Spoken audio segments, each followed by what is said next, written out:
গোসলের পরপর একটা দিন সবসময় কুসুম গরম খাবার দিলে ওদের জন্য খুবই হেল্পফুল। আর গোসলের পরপর কুসুম গরম চিকেন স্যুপ ওদের জন্য একেবারে অ্যান্টিবায়োটিক ওষুধের মতো কার্যকরী।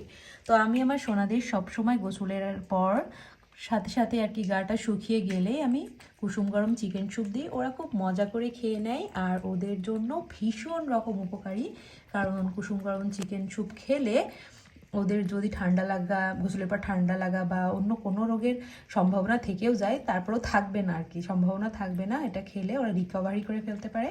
যেহেতু গোছল বিড়ালের জন্য খুব একটা উপকারী না, ওরা পছন্দও করে না, তাই আমি কিন্তু ওদেরকে গোসলের পরপরই এই মজাদার চিকেন স্যুপটা দিই আর ওরা ভীষণ মজা করে খেয়ে নেয় আর ওদের কিন্তু খুবই হেল্প হয় এটা। তো আমি সবসময় এই কাজটা করি। আপনারা যারা বাসায় বিড়ালদেরকে গোসল করাবেন, গোসলের পরপর একটা দিন অন্তত পক্ষে সবসময়